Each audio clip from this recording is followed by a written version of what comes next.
Russia's participation in the International Exhibition of Science, Art and Industry in Glasgow, the commercial capital of Scotland, became one of the most important cultural events of 1901, prompted by a new wave of interest in Russian culture abroad. A large part of the exhibition area in the city's Kelvin Grove Park was occupied by Great Britain and her colonies, with Russia and France as the main foreign participants.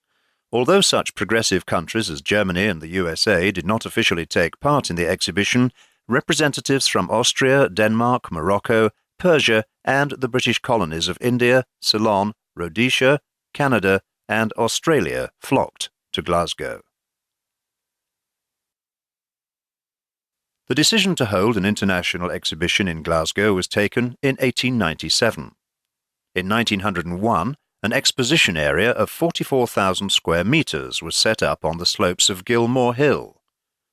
The exhibition's architectural nexus was the Palace of Fine Arts, constructed from red sandstone in a Spanish Baroque configuration. Other participating countries built temporary pavilions in the spirit of French eclecticism, wittily described by the press as the Montmartre style. The Russian pavilions, designed by architect Fyodor Osipovich Schechtel, stood out conspicuously against this entourage. The Russian exposition was the most impressive, constituting approximately 60% of the exhibition space and occupying the eastern side of the park and a section of the industrial pavilion. This is explained by the shared interest of Scotland and Russia in expanding trade relations. The project was directly curated by the Finance Ministry led by Sergei Witter, who commissioned Moscow architect Fyodor Schechtel with the design of a Russian exposition in the historical style. Schechtel was continuing a tradition. Ever since the international exhibitions became a regular event in the 1860s, participating countries endeavoured to erect their pavilions in the national style, which was an overall characteristic for the epoch of historicism in Russia and throughout Europe. The architects Bondarenko and Korovina used the neo-Russian style for their pavilions at the Paris exhibition of 1900. Nonetheless, due to the complexity of the decorative features, the Russian exposition was not ready for the official exhibition opening on the 2nd of May and became the subject of intrigue among both the public and press for several more weeks. The ensemble created by Schechtel in Glasgow consisted of 4 main pavilions. In addition, Schechtel designed a Russian restaurant for one of the exhibition buildings. The Russian pavilions, the central structure, and the mining, forestry and agricultural pavilions formed a thoroughfare that was soon dubbed the Russian Street. All the pavilions were built from Archangel timber, and 210 Russian master carpenters were engaged in construction work. To quote the English press, all were dressed in Russian costume and high boots. They have established their own artel in this foreign land and feel completely at home. The English are particularly impressed by the skill with which Russian workers wield an axe, which in their hands is transformed into an instrument that can implement any given task. The pavilions were painted from Schechtel's sketches by his students, graduates of the Stroganov School. The colourful splendour of this painting was, in the architect's own words, greeted enthusiastically by the dour British public. Nonetheless, labourers from local British firms were hired to carry out roofing, galvanising and glazing work. Schechtel carefully supervised the choice of location and construction. The architect made 6 separate visits to Glasgow. In his absence, the building work was overseen by architect Alexander Zelenko, subsequently one of the leaders of the so-called Northern Moderne in architecture. Fyodor Schechtel created diverse designs for the architectural aspect of each pavilion, taking into consideration its theme and purpose. He brilliantly manipulated the expressiveness of architectural detail and the combination or play between different volumes. The architect dared to employ large surfaces of smooth wooden walls, actively combining them with glazed surfaces, a new and atypical feature for wooden architecture. In his composition of the facades, he made active use of colour, combining the overall colouring of walls and roofs with monumental painted panels. This combination of traditional, wood, and new, glass, metal, materials, and his ability to emphasize their artistic effect in conjunction with painting, allowed the architect to create the refined colour spectrum of the ensemble as a whole. Schechtel achieved the striking and picturesque design of the exhibition ensemble by stylizing techniques of the Old Russian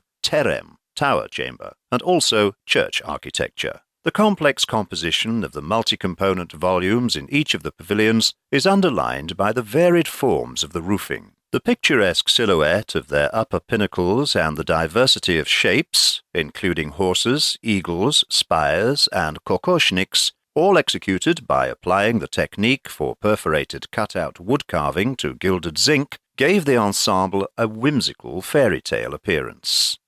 A vast central pavilion with an area of 850 square meters was designed for the imperial officers' exposition and official receptions. The Russia sign was emblazoned above its broad porch, decorated with carving and painting. This central pavilion was made of timber and squared beams, the middle part consisting of 4 tiers of kokoshniks, some of which served as light apertures. The walls were painted a pink mineral colour and the roofs a reddish brown. The entire structure was crowned by an octahedral hipped roof, with a gilded double-headed eagle from the era of Peter the Great.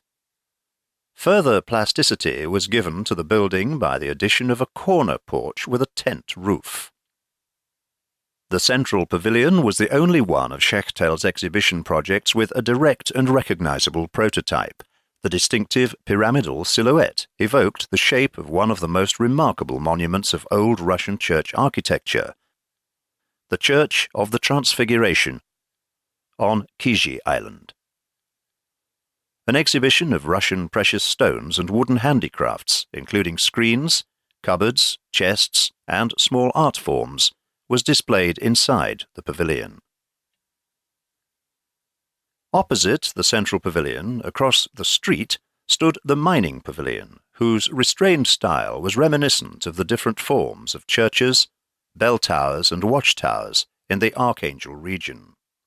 Adjacent to the main part of the building, with its rectangular layout and gable roof, was a vestibule that featured stylized barrel-shaped vaulting. The slant of this vestibule descended to the level of the plinth, and the entrance was designed as a horseshoe-shaped arch topped by a fronton kokoshnik. To the side, a wing with an imposing tower formed by an octagonal structure and crowned by a spire adjoined the main part of the building. Although, as a whole, the mining pavilion was not constructed in the same way as a log cabin, but in a frame construction covered with planks, many of the details and the nodal joints of ceiling and walls were formed in total conformity with the traditions of Russian wooden architecture. A timber beam decorated with the stylized depiction of a horse, and hen-shaped poles supporting the roof with the corresponding decor. On the other side of the Russian area stood the 2 pavilions representing agriculture and forestry. These buildings were distinguished by their even larger scale, due to the commercial importance of the products displayed here. The rectangular plan of the agricultural pavilion consisted of a spacious central 3-nave area with a trading gallery on the lateral facade. The main and side halls were illuminated by strip windows manufactured in England. They were mounted in the ledges of the roof and located beneath its sloping sides. These long windows and vertical stained glass panels had metal transoms, which was very unusual for traditional wooden architecture, but anticipated further development of techniques in the Russian Art Nouveau and avant-garde. All 3 entrances to the pavilion were situated along the side facade, and each was crowned with an original detail. To a large extent, Schechtel used the shapes of the central kokoshnik above the entrance with a gilt crest when he designed the Yaroslavsky station in Moscow. The walls of the agricultural pavilion facade were painted pale green and pink, the roof Indian red, to imitate tiles. The forestry pavilion, whose architecture, according to the press, seemed equally reminiscent of a church or a mill, was just as large as the agricultural pavilion. Here, different types of wood and varieties of wine were displayed. A vault over the main part of the frame-based pavilion was supported by timber towers, and the facade walls were decorated with wood cut from the outer edges of tree trunks. This technique created the illusion that the entire structure was composed of complete logs. A veranda and four-sided tower with entrance hall adjoined the main part of the pavilion on the street side. The walls of the forestry pavilion were painted light brown and yellow, and the roof sky blue, while the upper section of the frontal facades was embellished with decorative murals. This pavilion was intended to show not only the variety and quality, but also the uses of timber, Russia's primary export, for construction purposes. The interior of the forestry pavilion featured unique engineering technology. The vast hall, with an area of 870 square meters, was covered by an unsupported, hipped roof. The English press were ecstatic in their admiration of the pavilion. In Europe, wooden ceilings had not achieved such a broad span, and metal constructions were used for such purposes. The Glasgow ensemble of exhibition pavilions proved to be a revelation in architecture, and determined the diversity of the national romantic tendency in the Moscow moderne. Schechtel's Russian pavilions vividly embodied elements of the new style. A characteristic feature was a transfer of emphasis in the creative quest from décor to the structure as a whole, volume, space, and the fundamental principles of formation. This became apparent initially in the ensemble of pavilions at the Glasgow International Exhibition, and subsequently in the Yaroslavsky station building in Moscow. Thus, a change of prototype occurred in the use of forms from national architecture at the turn of the century. The influence of 17th-century monuments was replaced by profound interest in the structures of pre-Mongolian architecture from the 11th to 13th centuries, and the Russian North, whose monumentalism and powerful, picturesque expressiveness attracted both artists and architects. It has now been established that the formation of Art Nouveau also occurred at the heart of the Russian style. Curiously enough, pavilions for the international exhibitions in Vienna and Paris were constructed in the Russian style in the 1870s, but their architects, Viktor Hartmann and Ivan Ropet, used traditional Russian motifs as decorative devices. Although there was some criticism in the press of Schechtel's Russian pavilions, which were referred to as a decadent creation, a strange tendency, and yet another architectural nightmare, the architect himself believed the Glasgow ensemble to be his best work.